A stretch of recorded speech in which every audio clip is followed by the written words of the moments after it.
Good afternoon, everyone. Welcome to our Food Thinkers this evening. My name is Professor Corinna Hawkes. I'm Director of the Centre for Food Policy, host of the Food Thinkers series, and it's fantastic to welcome you here this evening, and fantastic to welcome Professor Michael Hamm as our food thinker this evening. Professor Michael Hamm is CS Mott Professor of Sustainable Agriculture at Michigan State University and the founder, director and now a fellow at the Centre for Regional Food Systems at Michigan State University. He's currently in the UK because he's a visiting fellow at the Oxford Martin School down in Oxford. And thanks very much for joining us this evening. Mike is really a true food thinker. When I was living in the United States, I came across his name. He was one of the people I looked up to and read his work. He's written very widely on a number of different topics around food systems, and certainly was one of someone whose writing influenced me in my understanding of the food systems concept. And I remember seeing you in a talk, I think it was 2006, 2007, in Virginia, talking about food systems as a wicked problem. And that was quite some time ago now, but I'll never forget that talk. That was really important, especially given our Innovative Food Systems Teaching and Learning Programme, which is very much kind of using this wicked problem concept. So thanks for your inspiration, and thanks for being here this evening. This event is being live streamed and recorded. Do share your thoughts on what Mike's going to share with us. We have signs here with a hashtag and Food Policy City. I don't think there's any on the walls, but if you want to tweet, please feel free to do so. And there is no fire alarm scheduled, so if the fire alarm goes off, that means we need to get out of the building. And but with no further ado, I welcome Mike for talk for about 30-40 minutes, and then we'll be open for questions. Thank you. Corinna. Well, thank you very much for inviting me here, and Nora, thanks for all the preparation and for getting me all together here. Thanks very much. So without further ado, I've got a timer to keep myself because I've been an academic now for 36 years, which means I can talk forever. And so I've got myself timed, and I won't go over, I promise you, Nora. So let's get started. The first thing I wanted to just talk about is, so I'm going to talk about city-region food systems, what, why, and how. So let's move on. And I want to give a little bit of context, because I'm going to primarily talk about the global north, and I'm going to talk about the United States predominantly. We could do a similar kind of thing on the global south. It would be very different. And we've done a colleague of mine, especially Stephanie White's done a lot of work in Malawi and could give a really good talk on the similar kind of thing in places like East Africa and Malawi, but that's not for today. But a little bit of context that I wanted to do is because the scales are very different in terms of what we talk about a lot. When I was here in 2015 for 6 months, and it became clear to me that the notion of scale here and size and distance is a very different one than it is in the United States. And so just to give you an idea, the UK as a whole is about 94,000 square miles. You probably know these figures, but I didn't. England's about 50,000. Michigan, including the water, because we're surrounded by 4 Great Lakes, so we go into the middle of those lakes, Michigan is 96,000 square miles.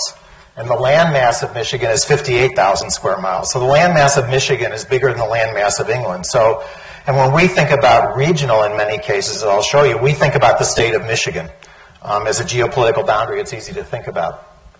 The other thing I wanted to point out, too, is that the other thing I learned when I was here 4 years ago is the notion of land and land ownership is also very different here.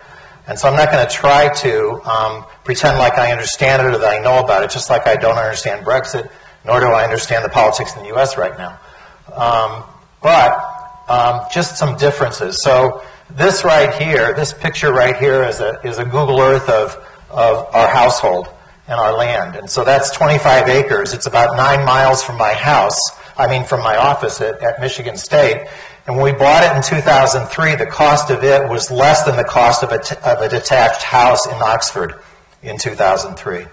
So that gives you an idea. And that's got a house and a couple barns from previous farmers that owned the land and 25 acres.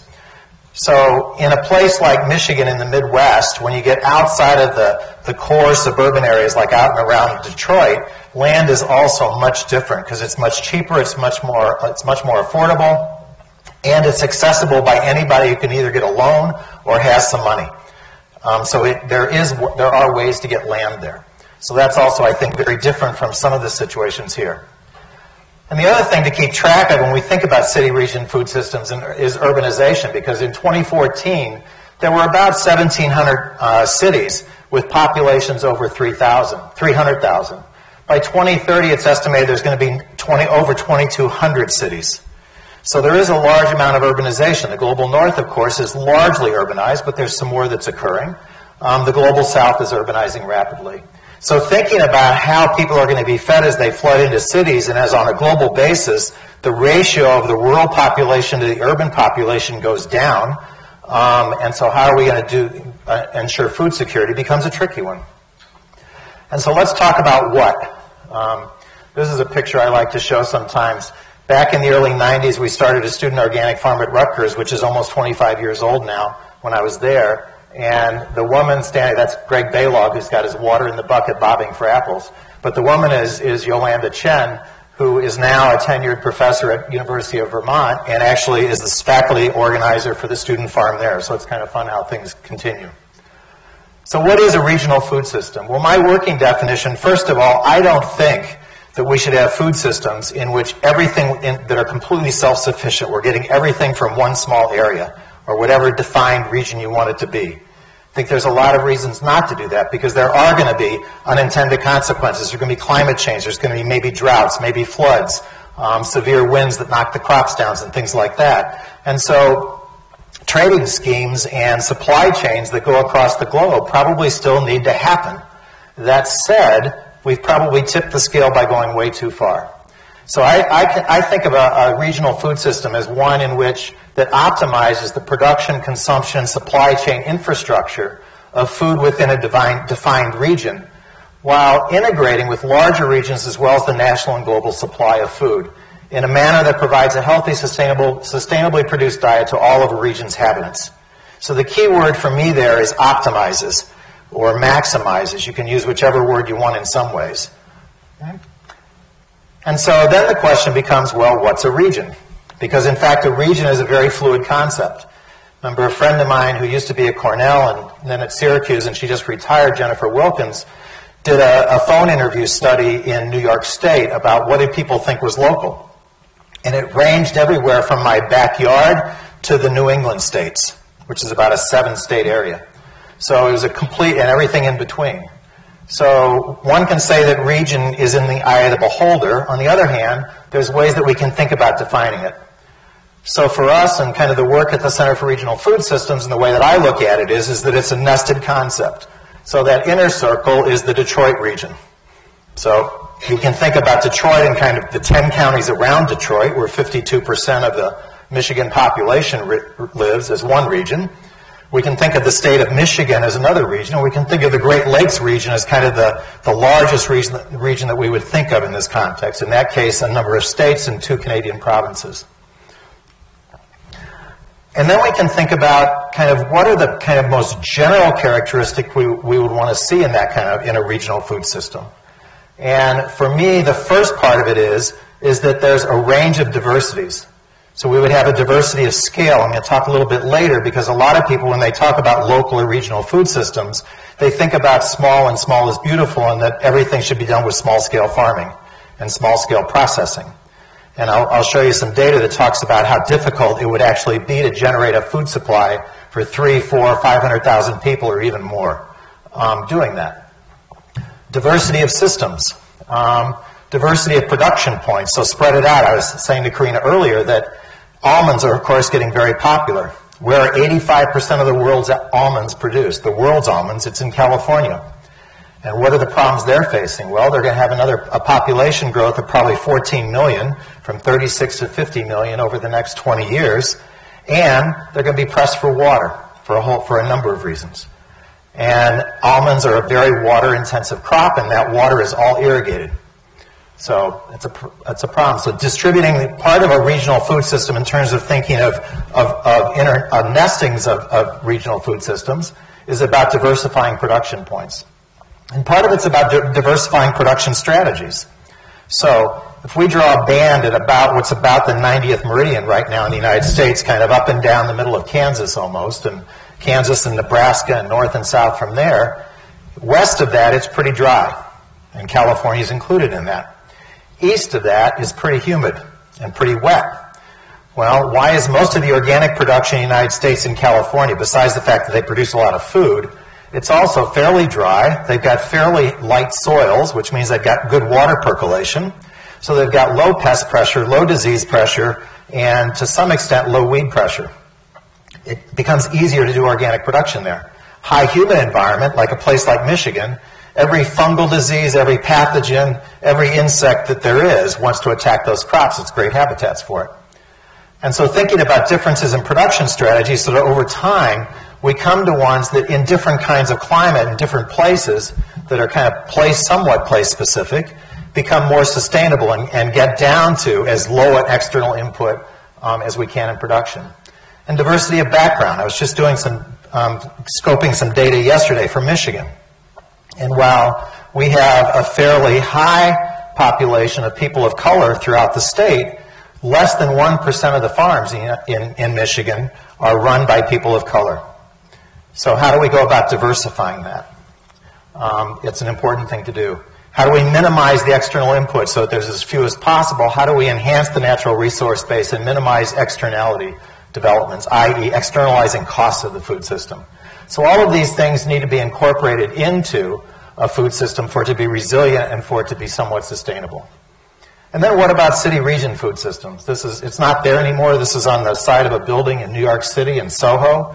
And I always love seeing pigs and cows fly, or at least parachute. So the challenge here in the developed world, in the global north especially, is to redevelop production, supply chains, policy, and cultural norms to enable the development of city-region food systems, to enable the development of these food system networks. Back in the United States in the early 1900s, that's largely what we had. And then with the advent of the Transcontinental Railroad and that development, and then the increase in refrigeration and the discovery of California and all the good things they could grow out there, that started to break down. And we started to get more and more distant transportation and less local and regional about our food system. And so in the early days, and we were an agrarian society, just probably like a lot of England, most of the UK was and most of Europe was, it was relatively easy to think about a city-region food system. By definition, that's what it was as cities evolved. And then we moved away from that. And the challenge now is to move back to that in the midst of a very chaotic, in some ways, and very dysfunctional food system. And so I would argue that we need to redesign and quickly evolve systems that can maintain flexibility while maximizing the recycling of nutrients and carbon in our human-managed food systems. I'll talk about that again in a second. So now, why do we need to do that? Well, let's start with the obvious. We know that there are huge issues in the environment. The outside ring there, this is going to be, when you see the whole thing, it's going to be the donut of Kate Raworth's. And the outside is the 9 planetary boundaries that come out of the Stockholm Resilience Institute. And so we know that to some extent we're exceeding some of the planetary boundaries already. On regional levels, we're exceeding some of the others, like phosphorus, for example, that's not exceeded globally, but is in regions like the Mississippi Basin. And so we've got that. And on the inside of that, we've got the UN's human rights. And all of those different human rights around education and gender and energy and food that basically many, many people in the world don't have access to and don't have those as a right. And even in a place like the United States, we don't consider our federal government does not consider food a human right. And they're doing more and more to try to tear down some of the backstops that we have at the federal level. So that's the first thing is that we've got to bring the human rights issues and the environmental issues both into balance so that we can then run an economy with the food system that maintains both of those in good working order. And so there's been a lot of discussion about what kind of diet does that mean. And so the Eat Lancet report is the latest one that has talked about basically that we should have very, very low meat intakes on average and very high intakes of plant-based foods. And this is an interesting study by Marty Heller at University of Michigan and Rose down in New Orleans and others, looking at, across the American diet, where are the greenhouse gases releases? Where is the carbon footprint of those diets? And what this research shows is that, in fact, it's a fairly small percentage. The majority of the greenhouse gas releases, or a large percentage of them anyway, is done by the people at the upper end of, let's say, the meat consumption spectrum, the top 20%. If we look at the median diet and the greenhouse gases releases from the median diet and then work our way up, about 60% of the population is at or below the median. And it's really that top 20% that's the worst. So there's a certain extent of where, when we think about dietary change and dietary pattern change in line with environmental constraints, thinking about where's the biggest damage being done is probably a good starting point. And if we just look at, this is a recent study from 2018, if we just look at, if we don't do much, what happens between 2010 and 2050 in terms of phosphorus and nitrogen and biodiversity and a whole lot of other things related to environmental sustainability, what we see is that everything gets worse. So we know that within the context of anything we do around city region food systems, a part of that is rethinking our diets and our dietary patterns. It doesn't mean rethinking our cultural norms necessarily, but it does mean rethinking inside that what is it that we put on our plates on a daily basis, how we go about eating. Okay. The other piece of it is that, this is one of the things we argued with our state government back when we were in a massive recession because the auto industry collapsed in the state, and so tens of thousands of people lost their jobs overnight, very good, well-paying jobs. And so at that point, this is from 2008, the only thing that our state legislature and our governor's office was interested in listening to is things that were going to help build the economy. And one of the points that we tried to make is that there is no magic bullet like the auto industry. The auto industry provided hundreds of thousands of great union-paying jobs for almost the entire 20th century. And then it didn't. And so it caused chaos. And so one of the things that we found is that if Michigan residents, for example, went from consuming what they do now with respect to fruits and vegetables to consuming what public health officials think we should be consuming, say we should be consuming, and when it's in season and when we can grow it in Michigan, we get that from Michigan, so it's not all of that change, but it's a good part of it, that alone could add about $200 million in the pockets of farmers across the state, which would then trickle out into the economy, and it would create an additional 1,800 off-farm jobs. So the point we made at the time is that thinking about how do we relocalize and re-regionalize our food system has a potential impact of improving the economy as well. And by the way, in this study, we accounted for land that comes out of production from other crops and goes into fruits and vegetables. And we also accounted for the losses of revenue of food that's not being imported from outside that might be otherwise. So we tried to account for all that. And so how do we go about doing that? Well, and so the argument that I would make then, and that I have been making across the U.S. at least, is that we have a major issue with our food system. That major issue is that by any parameter you want to look at, it's highly unsustainable, and it produces a lot of ill health in all different kinds of ways. And so now, how do we think about reducing those environmental impacts and possibly even making the food system a contributor to mitigating climate change and preserving fresh water and improving the environmental characteristics of our land, water, and air, etc., on the one hand, and on the other hand, not having diet be one of the top things that causes morbidity and mortality across the country and across the globe, but let's just say the United States for now. So how do we do those two things simultaneously? And from that comes the conclusion that, in fact, we can't do it with the food system that we have right now. There are too many issues with it. The simplest one that I will talk about a little bit later is just take phosphorus, for example. phosphorus and nitrogen. Well, here, everywhere in the world almost, we have a source-to-sink mentality when it comes to nutrients. We put them on land, we put them in cattle, we put them in chickens, they eat.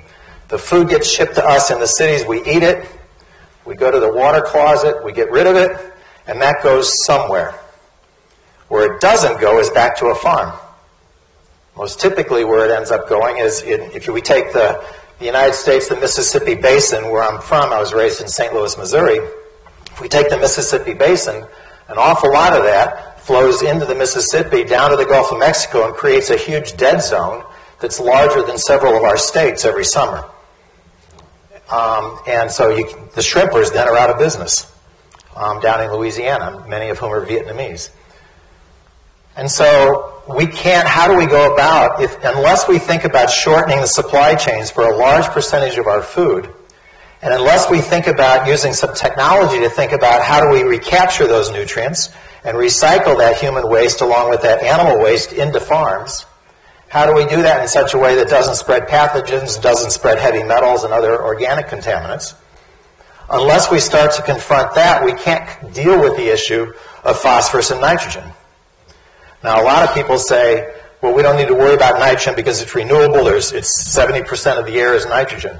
But it uses a heck of a lot of energy to capture that nitrogen as nitrate for fertilizer. A heck of a lot of energy. And so if we're going to reduce the energy cost of the food system and make it a contributor to environmental sustainability and not a detractor, we've got to think about how do we reduce those things. And the only way that I can see, and I've thought about this for a long time and looked at it and researched it, the only way we can think about how do we really get to where we can think about biogeochemical cycles. We can think about reducing energy costs in a whole lot of different ways of our food system. We can think about using water sustainable in places where it's low water, and maybe sharing water in places where there's high water. The only way we start to think about doing that is shortening supply chains and building these regionalized city region food systems. And so now let's talk a little bit about how do we do that. Well, there's a number of challenges to doing that. The first challenge is the tonnage of food needed. And this gets to this issue of can we do it all with small scale?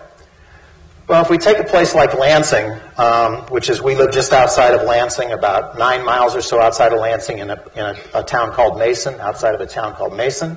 There's a little under 500,000 people there. Not a huge population compared to many cities, certainly compared to the London area. But those 500,000 people need about 201 million pounds of vegetables a year and about 131 million pounds of fruits a year. That's what's currently consumed. If that population all shifted to a public health recommended diet, that 201 million goes up to 300 million pounds. And that 131 million goes up to 197 million pounds. Well, that's a lot of tons of food. And it's going to be hard to do that on very small-scale farms. So, for example, in the United States, according to the 2012 Census of Agriculture, across the entire country, there was about 194,000 farms that produced fruits and or vegetables. The number was probably actually a little bit less than this because I added up all the farms that did fruits and all the farms that did vegetables. If they did both, they were counted twice. So it's probably a bit less than that. But if everything were on 2 acres, so 0.8 hectares of fruit and vegetable farms, it would take about 5.6 million farms to produce all that tonnage of food that we would need across the country. If they were 8-hectare, 20-acre farms, it would take about 500,000. Okay? And if we consumed what we should consume, it would take about 840,000 farms. And we got under 194,000 now. If people ate what they should, by 2050, it would take 1.35 million farms at 20 acres apiece. So what that means to me is that diversity of scale is really important. I'm not opposed to 100-acre vegetable farms if they're done well. I'm not opposed to 200-acre vegetable farms if they're done well. I'm also not in favor of having only 200-acre vegetable farms. It's another issue we'll get to in a second. So the point of this is that we can't do that kind of thing. We can't produce food at that volume with a large number of small farms. I don't think it's reasonable to think that we're going to suddenly have 30 to 40 times the number of people say, I'm going to go farm. So we've got to think about scale diversity. The other thing that's a challenge in a place like Michigan is we actually have seasons. And we have been in Oxford since January 11th, and people say, oh, aren't you cold? We got 2 inches of snow one day, and everybody freaked out. And well, while we were having 2 inches of snow here, it was minus 45 centigrade in Michigan, in the Lansing area, for 4 days. Our public schools were shut Monday through Thursday. They finally opened on Friday, and all the parents shouted for glee. So we have a serious season problem, challenge. The reality is, and so if we take things like greens, we can produce greens outdoors for a good 4 or 5 months a year. And what we now know is using unheated high tunnels, we can produce those greens year-round. Indoors for about 7 months, outdoors for about 5 months. And that's with adding no extra light, no extra heat to the system. So there are things that we can do to make the season longer, and I'll talk in a few minutes with a few slides about just how they help and the environmental sustainability of them. And so here we have unheated hoop houses. Probably many of you are familiar with these. When I walk around the outside of allotment gardens, I see a lot of low tunnels and some high tunnels going on inside them. But basically, that top, what I guess is your left, is the winter in Michigan. It's with a little bit of snow on the ground. And while these are not winter pictures, or this is what they look like inside in January, February, March. And so you can grow all kinds of greens and all kinds of root crops, not potatoes, but almost any other root crop in the wintertime. And then in the summer you can still use them, get an early jump on the season for things like tomatoes, and a late extension of the season. Okay, the next step beyond that is using greenhouses. This is a picture from a Dutch greenhouse that I visited about 8 or 10 years ago. So you probably all know about these, and a lot of your fruits and vegetables now, a lot of the stuff that's coming in here is coming from Spain, it's coming from North Africa, probably some of it's coming from the Netherlands. And so we can do greenhouses, the next stage where we're adding heat and we're adding supplemental light, still light coming in. Then we can go indoor. Nowadays they're called vertical farms. No sun systems. We'll talk about that in a second.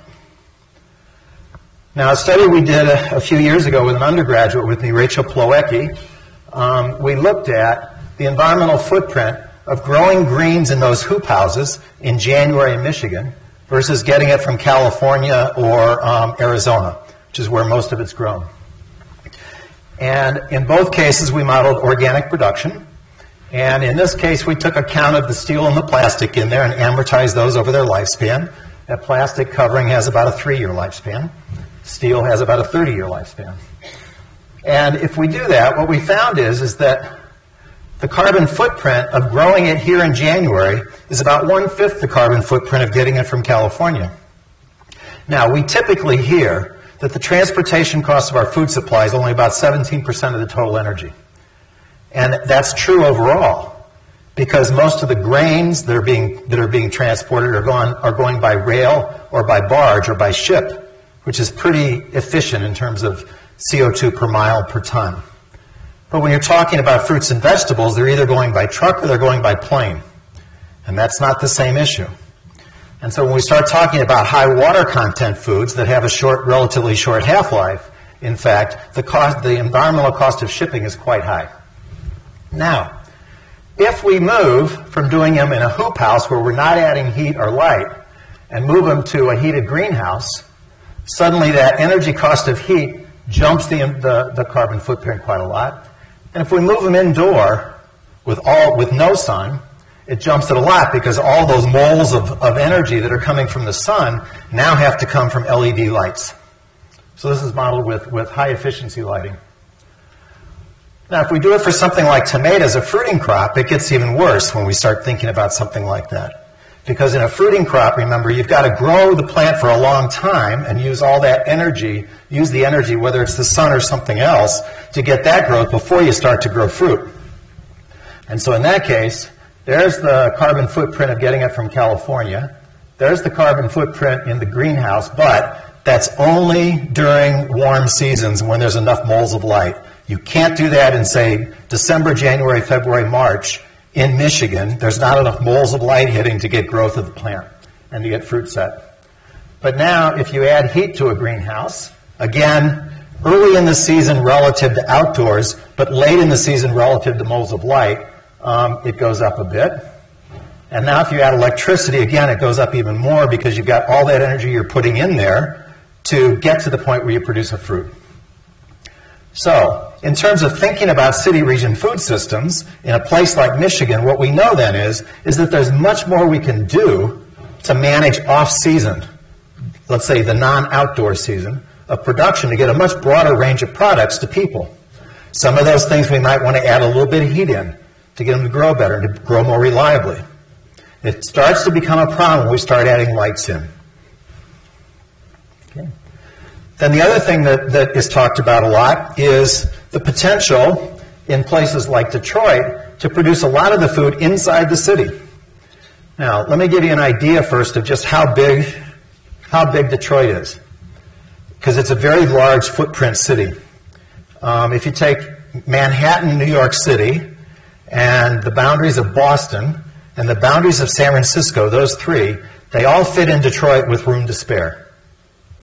In 1950, Detroit had a population of 2.1 million.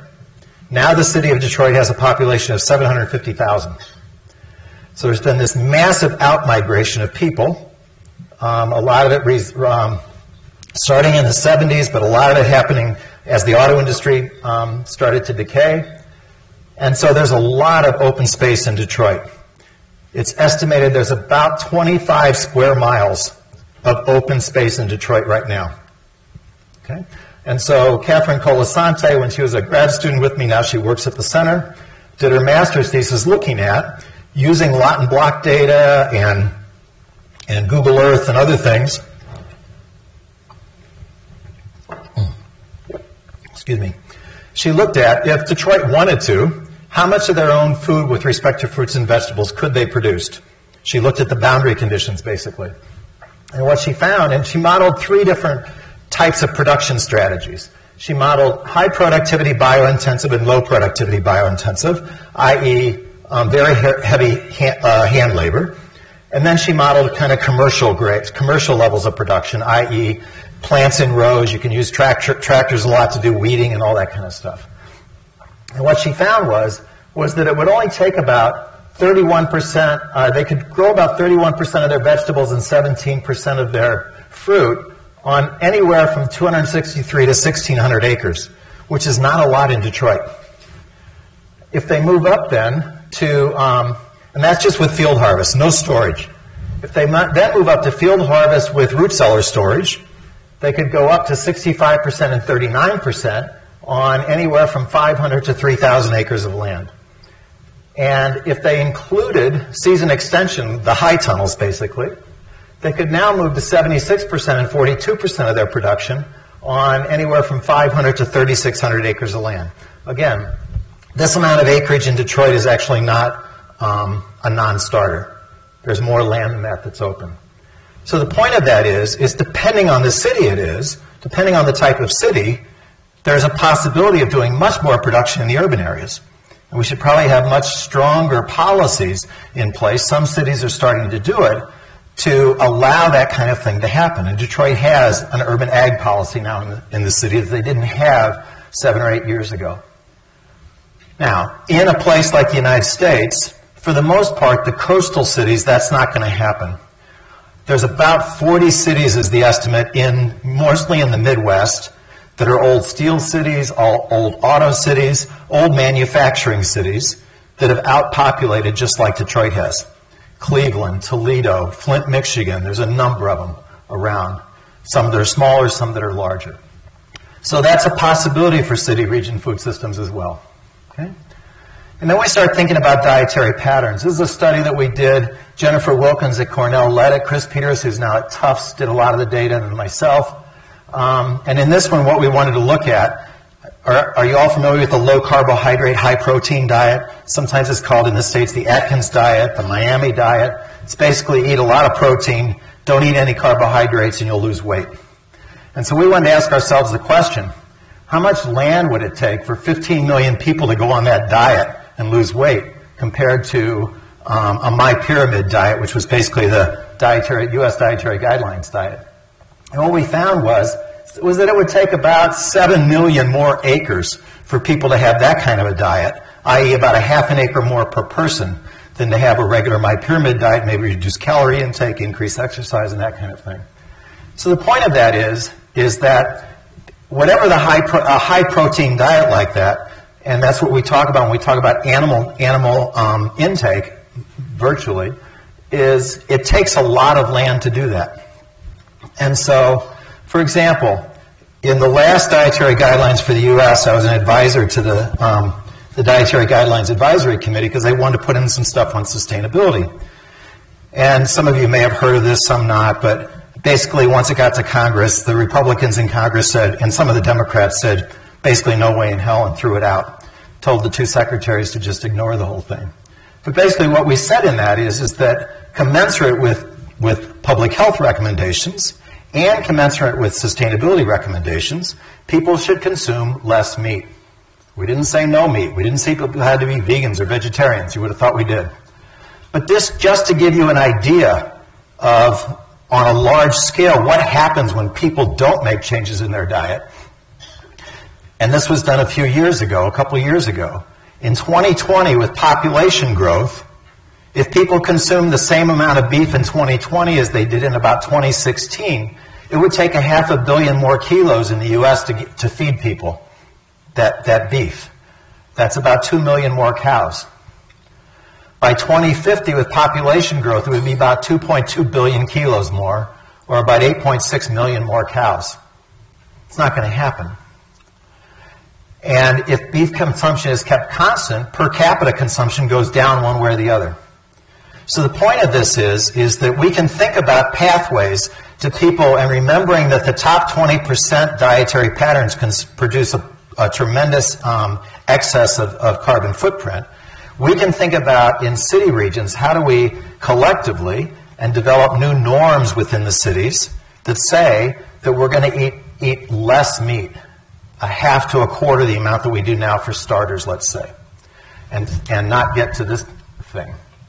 Now, the other piece of that, and one that I'm fairly passionate about, is that I think that one of the mistakes that's been made in this whole realm is that all of the studies that are done with typical production strategies, i.e. lots of grain feeding and confinement feeding for beef, for example. And that's the norm. When people look at pasture-based production, they tend to look at the greenhouse gas release. They don't tend to look at net greenhouse gases, because seeing if there's any absorption by the soil. Now, not all pasture-based systems have a net carbon sequestration. It has to be done in particular ways. This is, for example, research from my colleague Jason Roundtree at MSU, who's got a 40-acre research site at one of our research farms, in which he's doing intensive grazing or mob grazing. You know, I keep thinking that all the cows have an iPhone, and it says, okay, go to this point, and all the cows rush there. But the point of that is that with 4 years of soil carbon data, what he's found is, and this is his graduate student Paige Stanley did this for her master's, is that if you look at a traditional system in the U.S., without soil carbon flux, there's that much greenhouse gas release. If you then look at soil carbon flux in that system, there's still that much carbon release because there's no carbon sequestration into soils in those systems. Now, if you look at their pasture-based system with this management-intensive grazing, and that's where you've got basically about 1 million pounds of beef on an acre, and you move them every twice a day. You've actually got more greenhouse gas release because there's more methane released by the cows because of the nature of the diet. But if you incorporate the soil carbon incorporation, in fact, there's a net carbon sequestration of carbon in the soil in that kind of a system over a 4-year period. And so the point of that is that so we can now think about two things in a city region. Okay? One is that we're thinking in this kind of a system, there is no cow manure that you're dealing with because the cows drop it in the fields for the most part. And there's just a study that I saw today that in well-managed fields with high biodiversity, the number of dung beetles that are out there take care of most of the dung within about 2 or 3 days. They take it underground. Now, the other piece of that is, though, is that now that beef goes into the cities and feeds people, and they go to the water closet, and now that can come back onto treated properly and gotten rid of the organics and the leads and all that kind of stuff, is that can potentially come back to vegetable farms and to grain farms. And the other piece about this, when you think about a UK context, is that, oh my God, is the possibility of virtual fencing, which I just thought in the timer, I don't have time to go into it. But ask me afterwards what that is if you're not sure. Okay. And then an organic cropping system at the Rodale Institute has found that if you, in an organic system with either legumes or manure as the source of nutrients, over a 25-year period, they got significant soil carbon buildup, whereas in the conventional control, they did not. So there's ways in these systems to think about how do we go about building up carbon at the same time that we're recycling nutrients. I'll skip food waste. I've talked a bit about biogeochemical cycles, so I'm going to skip that. Now, what to do in the context of a city region food system. Here's some principles that I think are some strategies that need to be done. First, we need to create a context so that people and entities from a variety of backgrounds and interests can see value in participating in ensuring food security, food justice for all. Second, there needs to be a framework for an infrastructure with research and policy that support it, which right now there's not, by and large. Third, there needs to be a climate of professions, including farming as a profession, emerging within this sphere. Fourth, there needs to be a ground wall of support. Actually, in many places, I think that's starting to emerge. And fifth, we need to ensure robust analysis because sustainability is not an endpoint. It's a process that we continually work towards, that we continually move and improve. And so I just want to talk for a couple minutes about what we're doing at Michigan State University then in that context. And I want to preface this by saying that none of this is being done by me. This is being done by various staff in the Center for Regional Food Systems. And Rich Pirog is the director, and there's a great team of people there that do wonderful work. And the theme of the center is to work through the lenses of sustainability, equity, and thriving economies. And so the first thing one of the first things the center did was back in 2010, led a process across the state called the Michigan Good Food Charter to develop a vision and a roadmap for healthy, green, fair, and affordable food with 6 goals and 25 agenda priorities. At the time, that was actually signed off on by the Department of Ag, the Department of Environmental Quality, and the Department of Public Health in the state of Michigan, among a lot of others. Okay? And the goal for it was, in the 21st century, is to build a food system that had thriving economies. And so, for example, at the farm level, both the farmer and those who work on the farm get at least a livable wage, that there's equity, and that there's sustainability. So that's the kind of goals of it. So the approach that CRFS takes is, and I'm giving you these as examples of the kinds of things that we do, and you can decide whether they make any sense for England or London or this region or whatever it is. So one of the things we do is work to facilitate and build networks. So to give you an idea, these are the range of networks that exist. Many of these staff at CRFS kind of facilitate them, and in others we're just a partner. So there's things like the Good Food Charter, the steering committee for that, the Farm Institution Network, which is all the K through 12 universities and hospitals are in a large network, the Meat Network, the local Food Council Network, etc. So this is an example of, and then we work with food hubs and incubator kitchens. This is a map of where the food hubs are in the state and where the incubator kitchens are. And these are all the food policy councils, food councils of various types around the state that are networked. And then we conduct research. Like every 2 years, we do a national survey of food hubs across the country. We've done 3 of them now. And then pull together that data so that people can learn from that. We help develop innovative programs. So like the Michigan Farm to School program with funding from the W.K. Kellogg Foundation. Colleen Matz, who runs it, is able to give small $2,000 grants to food service directors in schools, in K through 12 schools, to help them get a program started. And that often is enough to actually jumpstart it. Hope Houses for Health is a program that right now we've had to put it on hold because the funder doesn't want to fund them anymore right now. But this was where we provided grants to farmers to build one of those hoop houses on their property. They paid back that money, not in cash to us. We didn't want any money back. We're a university. But they paid it back in food to the community. So they could pay it back in food to Head Start programs, which is a program for preschool low-income kids or people on food stamps at farmers markets. And finally, we're a major partner in the Michigan Good Food Fund, which is about a $30 million fund in the state to basically help catalyze food businesses across the supply chain.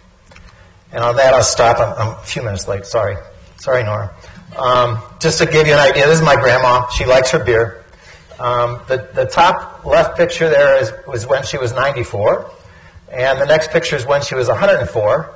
And this one was her 110th birthday about a year and a half ago, and then she died last August, so she made it to 110.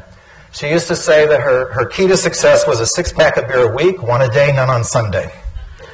I've broken that, so anyway, so that's Grandma. So with that, I'll stop, and we can chat for a while.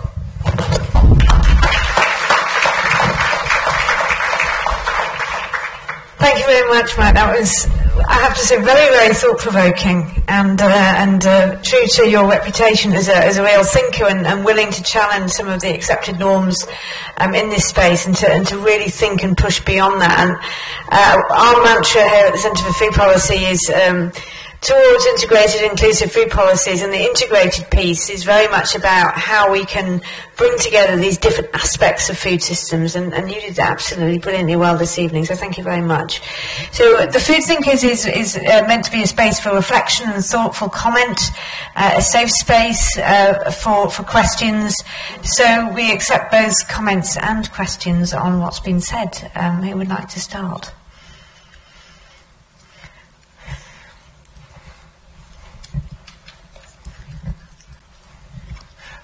Hey, thank you so much for an amazing talk. You said you were going to skip over waste. I wasn't sure if that was deliberate or just because you were short of time. That's because my time was telling me that I was really out of time. Okay. So we'll go back to it. I guess my question would be, just like you talk about shortening supply chains, there's a kind of shortening of waste disposal chains and waste cycles. Mm-hmm. So you want me to talk about that? Okay. Yeah, absolutely. I mean, there was a really interesting paper about a year ago now asking the question, could organic feed the world? Because some people automatically say yes. And they actually did a really good job of contextualizing where the food was grown and everything and the conditions of soil and all that. And their summary conclusion was the answer is yes if several other things happen. One of those things is that people eat a lot less meat, so there's less land intensity for meat production. Two, that food waste is reduced by about 50%. And with that, they still saw nitrogen as an issue. And I think that there's a whole lot of programs out there trying to cut food waste by 50% or more, and I think that's probably a good starting point. Of course, we do have some waste. I mean, you slice vegetables and you cut out the cores of apples and things like that, and there's waste. And so putting those back into the system in some way, whether it's compost or whether it's biodigesters, and then the liquid is used as fertilizer or whatever. But absolutely, none of that should go to a landfill. Hi, thank you very much. Mm-hmm. I mean, it was really interesting hearing about the carbon sequestration in the pasture-fed systems, and you're right, I don't think I've really heard that part of it discussed. But I was wondering, you kind of earlier on said as we are shifting to meet these planetary boundaries, we don't necessarily need to rethink our cultural norms. And then you kind of mentioned rethinking our cultural norms. Yeah, how we need to, get everybody from different backgrounds and interests to see the value in participating and ensuring the food security for all. So how do we do that without rethinking our As soon as I said that, I thought I shouldn't have said that. I didn't want to really say that.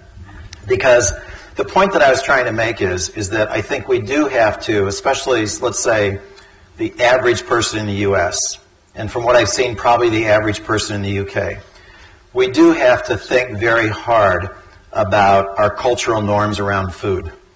The Sunday roast is a favorite of mine at one of the pubs, but, do we do that every Sunday? In the U.S., when we have barbecues in the summer, 4th of July, it's a a meat pig out, literally.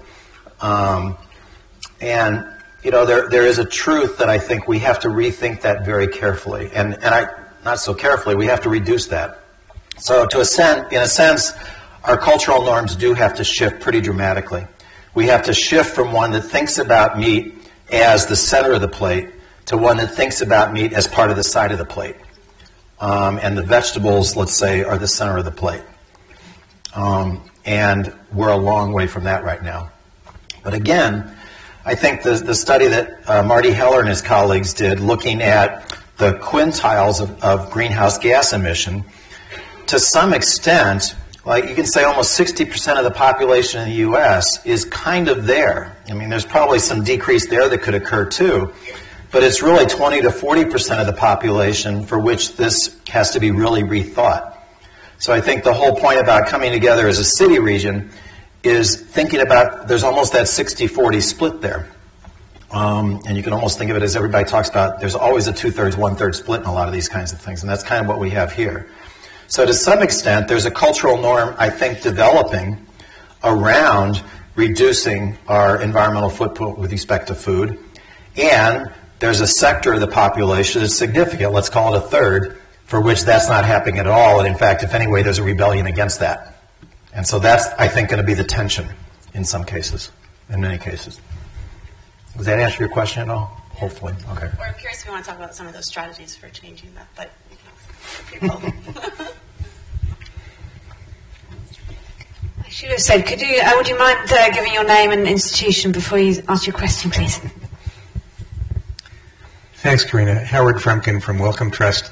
My question complements the last one, which was on culture change. Mine is on political economy. You mentioned wonderful ideas about system change that would help us get to sustainability and healthy diets. But you only mentioned in passing the problems with the Republicans in the U.S. Congress, or by extension, industry influence throughout the system.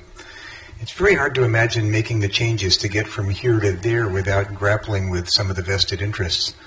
On the other hand, it's hard to imagine producing enough food at scale to feed the world without large producers being involved. So what are your thoughts about navigating the difficult terrain of vested interests that are fighting tooth and nail to maintain things the way they are? That's my first reaction to it. I mean, I think that's true. And I mean, I mentioned it in passing with respect to the 2015 Dietary Guidelines Advisory Committee in the U.S. And that was a real eye-opener. And it was interesting because I read an awful lot of the public comments that were submitted to the website for that. And every industry group in the United States submitted one. And they all almost said exactly the same thing.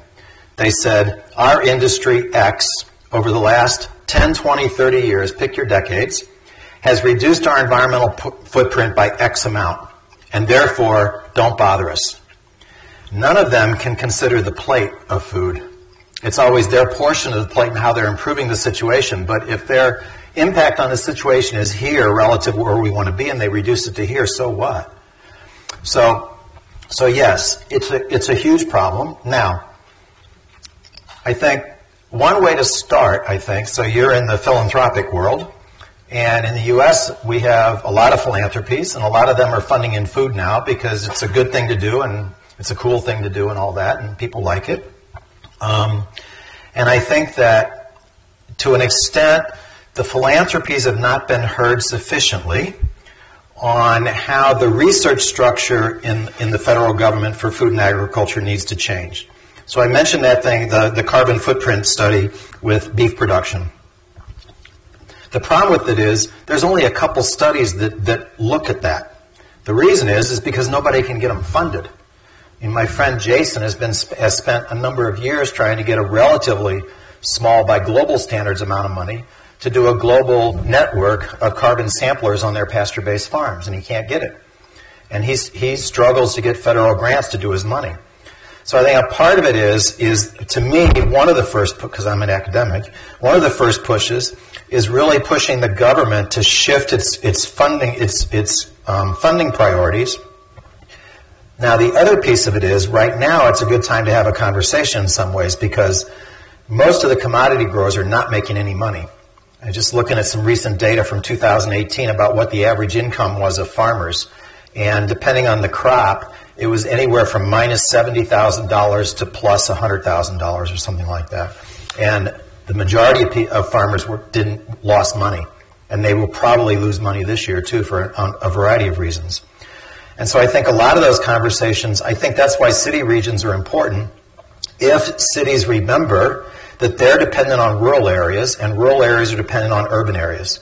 I think that relationship has not really hit yet in many people's minds. And I think that if on a regional basis we start to have some of these conversations with farmers about, okay, you're not making any money, here's a way you can. I'm still dumbfounded that more corn and soybean and wheat growers don't start farming organically. Because last year the organic growers netted about $500 or $600 an acre, and the conventional growers lost about $50 an acre. It's like a no-brainer, but it's not there. So I realize I'm waffling on your question quite a lot because I think it's an incredibly difficult thing. I do have a little bit of confidence right now in the U.S. government in that we've got Ocasio-Cortez who has floated the idea of a Green New Deal. There's a lot of issues, I think, with what she's proposed. That said, it's a great way to start a conversation. So I'm actually working with a colleague of mine to try to do a paper on, in a Green New Deal, what kinds of things, what are the 10 or 15 things that need to be in that with respect to city region food systems to help push the envelope. And I think that's the kind of thing. I think the next 4 or 5 years there's a lot of opportunity to think about how do we really shift this dramatically. The good thing, too, is that at least in the U.S., I mean, the vast majority of people in the U.S., including farmers, understand climate change is happening. In many ways, the farmers understand it more than anybody because they're seeing all these extreme weather events that knock a field of wheat flat so they can't harvest it right before harvest season happens. Suddenly a 100-mile-an-hour wind comes through and flattens it all, and it's gone. And, you know, or they had, out in Nebraska and Iowa, they got massive floods that have destroyed last year's crop that was in the silos, and they're not going to get this year's crop in the field. So they're seeing this more and more, and I think it's starting to shift the attitude, especially around climate change. Now, I don't think there's a majority agreement on just how serious the climate change threat is and just how big the change has to be to actually mitigate it and to adapt to it, but at least we're starting. So I'll leave it at that.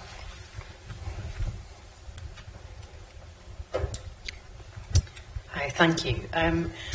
On the sort of 40% of people who are eating more of the greenhouse gas damaging foods, do you know what the profile of those people is?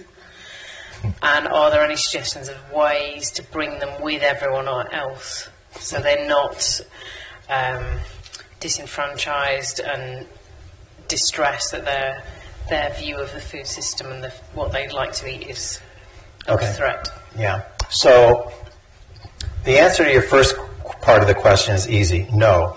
Because in that study what they did was they took, I think it was NHANES data, which is our national diet database, and that doesn't have a lot in it about the demographic characteristics of the people. So the answer to that part is no. The answer to the other part is where I get out of my territory of knowledge and into my territory of, well, here's what I think, even though I don't know anything about it. I think, like I was looking the other day for something. My home institution in Michigan State, because we don't have national health insurance like you all do, my university pays $15,000 a year for me and my family to have health insurance, and then we pay about $1,700. So there's about $17,000 a year that goes into our health insurance, something like that, and then we have some small deductibles. And you know, right now in the U.S. there's this big thing about parents don't want to inoculate their kids, right? And there was a story about a young boy who got rabies because his parents didn't vaccinate him against rabies. And it cost $1 million. Tetanus, thank you. Thank you, tetanus, thank you. Tetanus. My wife Lisa is going to correct me, that's good. It cost $1 million of hospital care to get him well. And the parents still would not let him be vaccinated after that. Now, I'm sitting here thinking, okay, this parent's being an idiot, and in essence, my health insurance is helping pay for that. And so there's a certain part of it in the States, I think, where I think at some point the insurance companies, I hope, are going to start saying, we can't insure you for things if you're going to be stupid about them. It's like not riding, in Michigan, you don't have to wear a helmet when you ride a motorcycle. So people ride all over the place in the nice summer winds without a helmet on. Well, now you crash and your head gets cracked open, and you're going to be in the hospital for a long time. It's going to cost a lot, and we're paying for you being stupid, bluntly.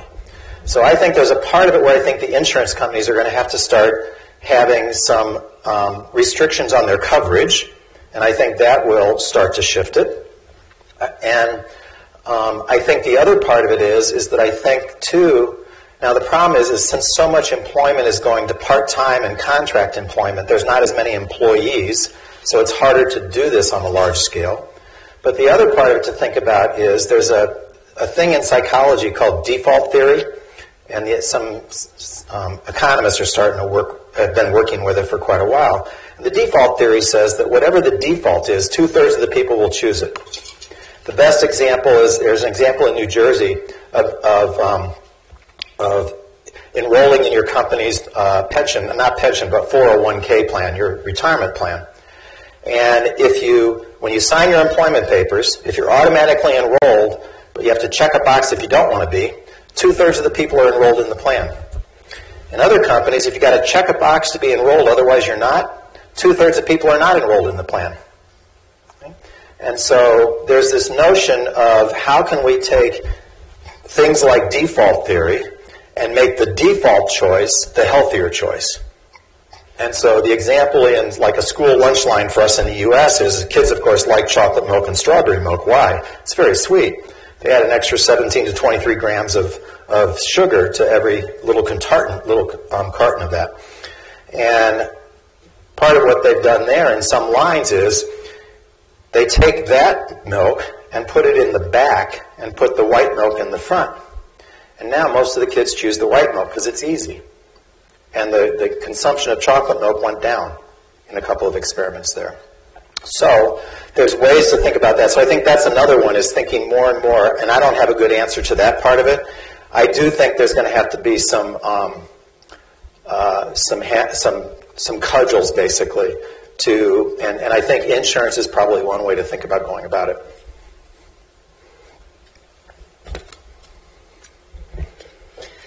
Pauline Shelby, London School of Hygiene, Tropical Medicine. I had a question around, well, I'm not very familiar with the diets in the US, but around international imports versus domestic production, and especially in reference to the fruit and vegetable work that you presented. Because from a behavior change perspective, or the challenges that brings along, you were showing some of the challenges to even to go from current to sustainable or eat Lancet Commission diets.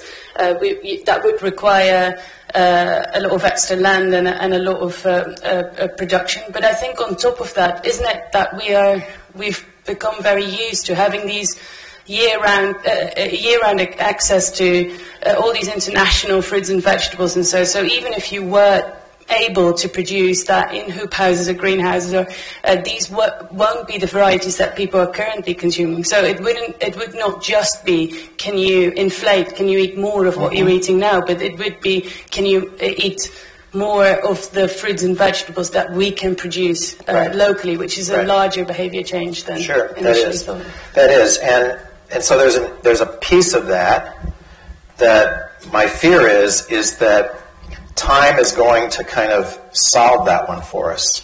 And it's not one, I don't want to see it solved, but let's just think about where you get most of your produce from right now. My sense is it's coming from Italy, it's coming from Spain, it's coming from North Africa. Well, look at climate change projections and water stress projections, and where are those going to occur? For the most part, places where you get most of your fruits and vegetables in the wintertime. In addition, where's population growth going to occur? The vast bulk of the population growth is in Africa, right? Where right now you're trying to get, a lot of Europe and other places are trying to get a lot of export production going. And so I think that in some places the combination of climate change with water stress and population growth are going to make it untenable for those supply chains to continue. Okay? So that's point number one. So we get a lot of ours, like we import a lot of bananas like you do too. And ours come mostly from Central America. And if you look at climate change projections for Central America, they're going to have more and more heat and they're going to have more and more drought. And you look at the population projections, they've got modest population growth, but it's growth nonetheless. Not like Africa, but there's growth nonetheless.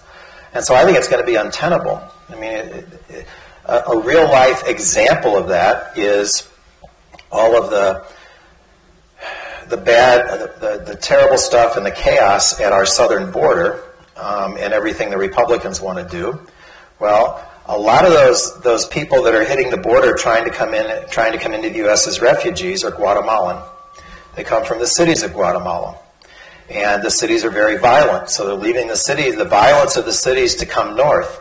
That's not where they started. A few years before that, they were farmers. And a few years of drought drove them off the land.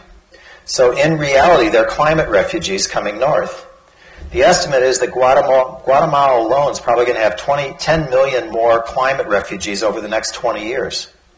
And they were talking about a couple thousand coming to the border for this.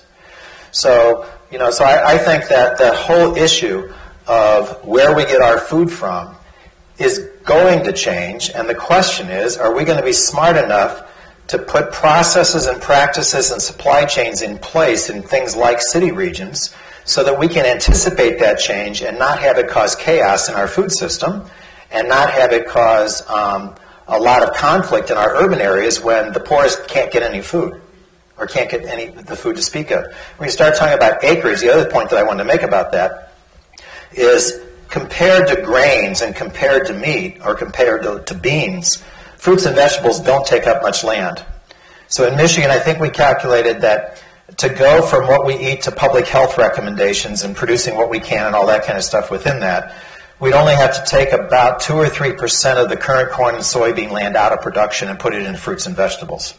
So it's a very small amount. Hi, I'm Stephanie from King's College London. Yeah. And you mentioned a few times the importance of the city in the food system, and it seems very clear in terms of the city as a space of consumption. But then thinking about it as a space of governance compared to, say, state-level governance or federal, I'm wondering if you have some thoughts on which issues get tackled at which levels, especially when a food system is functioning regionally or nationally. Well, so I think, let me start it this way, is I think that the starting point for this, in our case, so in Michigan, we have cities, but we also have 83 counties. And so our layers of government is the state, the county, and then municipal governments of various types. So our county is also broken down into townships. Like we live in Alladin Township, which is a rural township. But we have a township council that has some tax money that they can spend on roads, local roads and things like that, snow removal and stuff. And so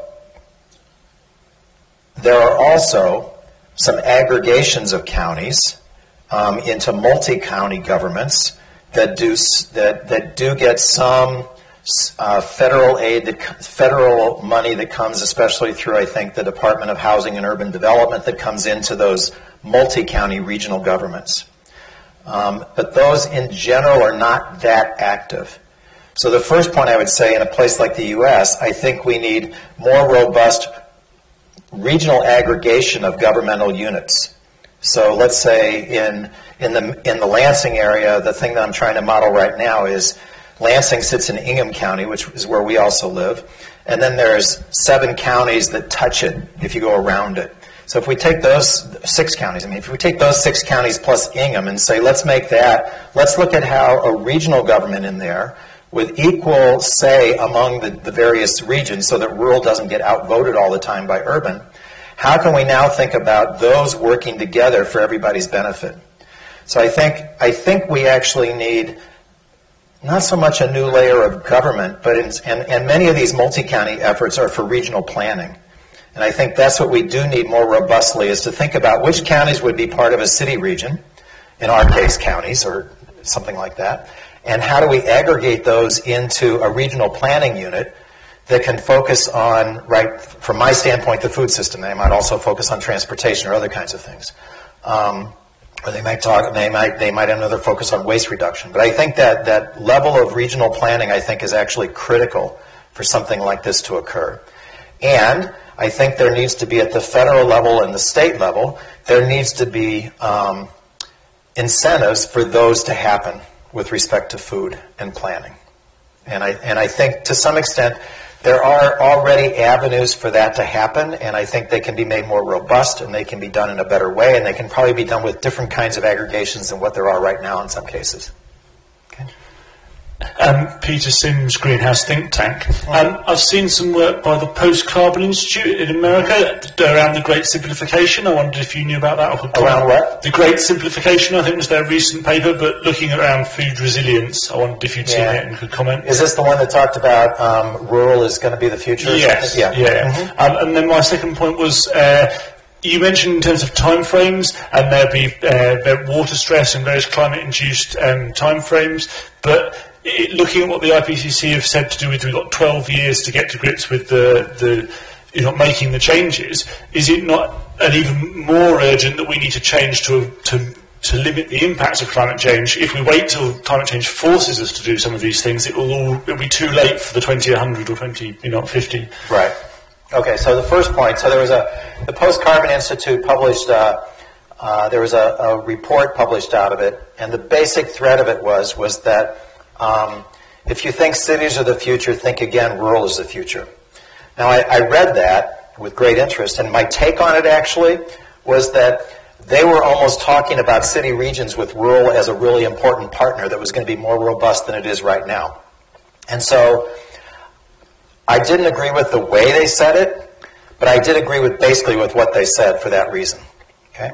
Because at least in the United States, and I was up at Durham University a couple of weeks ago giving a talk to the Durham Food Group, and they were complaining about how Northern England gets nothing and Southern, that you all get it down here in the South. Well, we have the same kind of thing there, where rural, of course, is largely forgotten. I mean, broadband access. Now the USDA has a big program to help get broadband access into rural areas.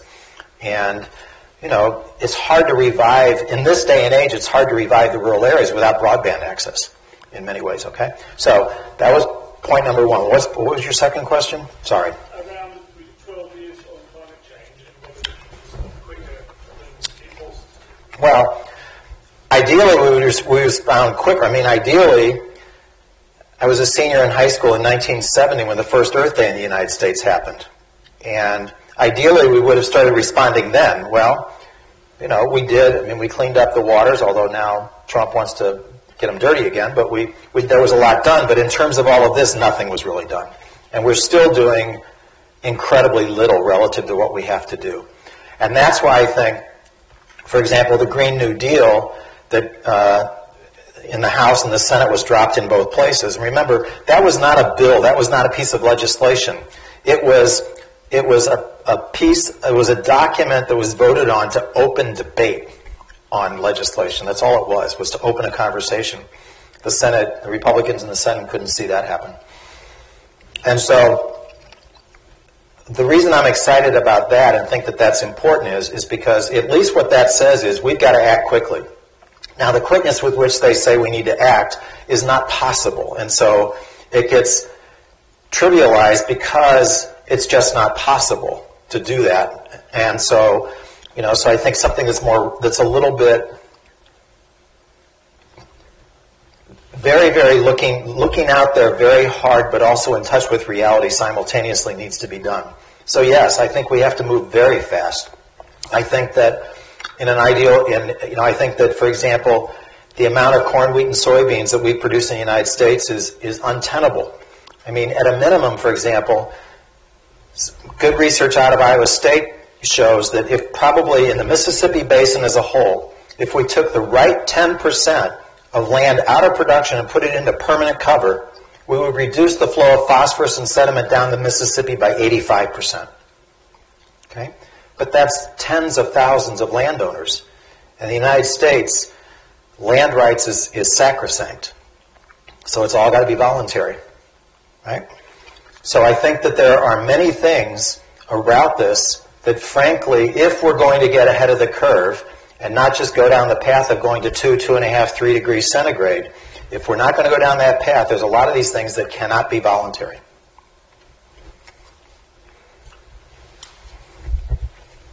Hi, my name is Hyunju from London School of Hygiene and Tropical Medicine. You touched a few times about headlands and series, and also on top of just the question before, I want to ask you, as a researcher, you also use a lot of kind of evidence, and most of them are also like based on the modeling, and also Eat Lancet paper was also based on modeling. I've been talked about what we need to shape in terms of like making guideline or kind of policy. I think that's very important in order to making larger impact within a short time. However, my colleagues in policy or international organization, they agree on we need to do something, however quite hesitate about uncertainty, because a lot of studies still based in kind of modeling. I don't know, like, how to react. How shall we actually respond? Well, so I look at it this way a lot in these kind of situations, is we can either do something or we can do nothing. What is lost by doing something? And, you know, I've asked myself this a lot, and so that one study we did on kind of economics and increasing fruit and vegetable production in Michigan and consumption, okay, we lose a little corn and soybeans. What we gain is a lot of money in the pockets of farmers, and what we gain is a lot of off-farm jobs. So, you know, yeah, we lose something by going down this path, but it's not very much compared to what we gain. Now, when we think about dietary pattern change, it's pretty clear, well, a few things. One, it's pretty clear that pesticides and neonicotinoids are killing insects. That's pretty clear. You know? It's becoming more and more clear, I think, that Roundup is probably a cancer agent. It's becoming pretty clear that there's a lot of health impacts of the current food system. So, what do we gain by doing something? Well, maybe lower morbidity and mortality. So at least the morbidity part, I'm not sure we should all live a lot longer, quite frankly. But it's nice to live as long as you can and not be sick, Wyatt. It's like my grandma. She was in a hospital about 3 years ago for a couple of days. Before that, it was 1950 when she was in a hospital before that. So, you know, she just, I really hope I have her genes. So, you know, part of it is that doing nothing, I think that, yeah, modeling is a projection onto the future. And, you know, there's one joke out there about economists that they get better and better at predicting the past. But I think it's also true that the modeling over the last decade has gotten so much better. And if you take like climate change modeling, it's changed a lot. What they say about, what the models say has changed a fair bit, and it's gotten a lot more precise, and it's also it's different from what it was 10 years ago. And they're getting better. And so we have a pretty good idea within a range that the future is not good if we do nothing. And so then the question becomes, if we do something, can we both improve the situation and make lives better for people? So we have pretty good data saying that if we reduce external inputs into the food and ag system, we can probably reduce an awful lot of death of farm workers and farmers and people in the supply chain. We can also prevent this buildup of toxins in the bodies of consumers across the world. So we know that pretty clearly. Now, what we can also say is that, for example, with organic production, we know that those organic farmers in the U.S. are doing a heck of a lot better than the conventional growers. So, you know, my take on a lot of this is that if we do a shift, who wins and who loses? Now, there's no question that in renewable energy, we go renewable energy route, coal miners in the United States are going to be out of jobs, but they're already out of jobs. There's only something like 50,000 people working in the coal industry. There's about 200,000 people working in the renewable energy field now in the United States. So there's going to be winners and losers, and the people who are doing the biggest argument to hang on are the owners of who's going to lose. It's not the owners of who's going to win, and it's not most of the people that are kind of the general realm of society like us. It's mostly the people who stand to lose because they profit by us being sick and by us having a threat of droughts and increased temperatures and everything else. And so I think the question for your friends is, and the policy people is to think about, what do we gain by making a change, and what do we gain by not making a change? And try to look at, we don't gain a lot by not making a change. Business as usual doesn't get us very far. Making a change gets us a long way, and there's ways to look at. And we can look at, where's the increase in jobs going to be? Where's the increase in biodiversity going to be? Where's the increase in fresh water availability going to be? Et cetera, et cetera, et cetera. Those things they're pretty clear. So I think the question is not, how do we make policy, do we make policy with uncertain modeling? All modeling is uncertain. The question is, how do we make policy that can move us down the road so that we can avoid the probable outcomes of that modeling? Hello, I'm Fred Jerome from the Greater London Authority. I just wanted to ask you about, so a lot of what you're talking about is justice and food, but talking about justice and food quickly, I think, becomes very moralised, and people react against that, and it becomes like a culture issue. And how, in your experience in the US, maybe these link into wider justice issues, about housing and about jobs, and the kind of language that's maybe gotten people on board with that program. Well, so I think that, let me take an example that I don't know incredibly well because I haven't been working there with people there for a few years now, but going back to Detroit. Detroit is a city that's 82% African American. It's an African American city. And yet, the power structure, for the most part, is not African American. The ownership structure, for the most part, is not African American. And so there's a number of people there in the city that are approaching food security and that are approaching the environment from an explicit standpoint of food and environmental justice and food sovereignty.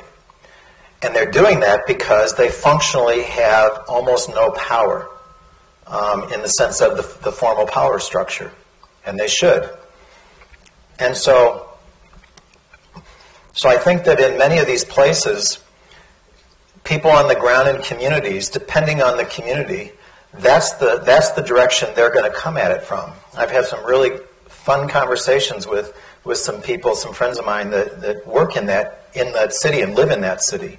And we've talked a lot about this issue of the amount of food versus food sovereignty and food security. Because the question that we've kind of gone back and forth on is they're more interested in thinking about food sovereignty and food justice, and for them that doesn't necessarily mean producing a tonnage of food in their gardens and in their farms, but it means getting people together to think about food and to talk about food. And so where we've come to is kind of an agreement that's what needs to happen for them right now, but at some point we got to think about tonnage. And that again has to think about rural-urban partnerships. And in that case, I think, given that we have something like 0.4% of the farms in Michigan are owned by African Americans, we need to think about not just how do we enable urban agriculture in Detroit, but how do we enable people of color to farm in the peri-urban and rural areas outside of Detroit, so that we can have supply chains that in fact are more closely aligned with the population. And that's one that is not thought about, that isn't really talked about very much. And when you do that, there are many different kinds of issues that happen. A friend of mine, former PhD student of mine, Jess Daniels, started a program in Detroit when she lived there around food businesses. And it was explicitly where they got people of color that were starting food businesses of various types and Caucasians starting food businesses of various types. And what she saw over time was that most of the Caucasians were coming from the suburban neighborhoods, towns and stuff around Detroit and moving into Detroit. And they came from families that had some means. And they came from networks so that they knew people who did web pages. They knew people who did graphics for business cards and advertising and all this kind of stuff. And a lot of the people of color, this is not absolute, but a lot of the people of color were from Detroit and didn't have access to those networks. So it was more difficult for them, for all the infrastructure it takes to start a business, it was more difficult for them to do it. Because the network relationships and the money relationships and the power relationships were not the same. So that's one of the things they worked on doing is how do we kind of balance the playing field in those kind of situations. So I think that, people who live it every day, coming at it from a food sovereignty and a food justice and an environmental justice standpoint is a perfect place to come from, because that's what they're experiencing on a daily basis is the lack of those things, right? So I think it has to happen. And I think that if we don't, that those diversities, I think if we don't think about how do we diversify, and in some cases it's gender, because women have relatively little access to some things that men have lots of access to in the food system. So in a lot of this, I think it's making sure that we are conscious and explicit and developing structures and policies and programs in place so that people from a wide diversity of backgrounds can come in and get engaged and become professionals in various parts of the food system. Otherwise, we're going to continue with a lack of food justice. We're going to continue with a lack of environmental justice, and we will continue with a lack of food security in those communities.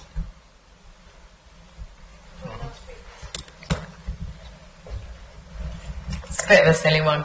What do you think the chances are that you've managed to get any of the states to adopt a non-organic meat tax as you've got the sugar tax? Well, this is going out globally, isn't it? What are the chances of having a non-organic meat tax? Well, 0. I mean, right now I think the odds are 0. And I wouldn't be as concerned about that right now as I would be about improving the ability for pasture-based production to build up and a research base to show what are the conditions under which it is a net carbon sequester and under what conditions is it a net carbon emitter, and start to move towards a mandate that any agricultural system has to be a net carbon sequester. And I think that's where we need to move to, and I think it's possible to do that, but we're not there yet. The other thing I was going to say, so I want to get out the virtual fencing so that I have to go over, get away from it. My sense is, this is just me looking from buses and trains, is that there's a beautiful countryside here in England with a lot of pastures, and those pastures are extensive pastures. And they are mostly grass with fairly little legume. Now, Jason's pastures are about 50% alfalfa, which is a legume for those of you who don't know it, and 50% grass, so it's a very high legume concentration relative to most pastures. And you keep it like that by intensively grazing it so they've got to eat everything, and then moving to the next one. Now, all these pastures around here, I can't imagine having sub-fencing inside all those places that would cut it down into small spaces. The virtual fencing that's been developing in Australia, because they've of course got these massive spaces, is basically a radio tag, and you program in with GPS coordinates where you want the virtual fence to be, and when the cow or the sheep gets too close, it's kind of like in the U.S. we've got these underground wire fences for dogs, so they can't go outside. They got a thing on and it shocks them. This, I think, is a lot milder because they're concerned about animal welfare stuff. But basically, it keeps them in a space virtually. So you don't have to go out and change any fencing. You sit at a computer and change where they go. Now, it's not there yet, but it's moving in that direction. I think it will be in another 3 or 4 or 5 years, something like that. So that's virtual fencing. Well, thank you very much for answering all those questions. I have to say they were a fantastic set of questions. I think you'll agree. A really, really smart audience we've got here this evening, as we always do, of course. The word for me that I'm going to take away with me and think about even more than I already do, which is quite a lot, is diversity. In the food space, and indeed in the health space that I work in as well, often the solutions that are proposed are positioned as being diametrically opposed to others. And I think what you've shown us tonight is that it's how you have all of those solutions working together in a diversity. And there are so many ways, I think, that many of our politicians and others can perhaps learn from this need of managing diversity and how you work your way through that. So that was a really superb talk and a really superb set of questions and answers. Thank you very much indeed. You're welcome. Thank you, everybody.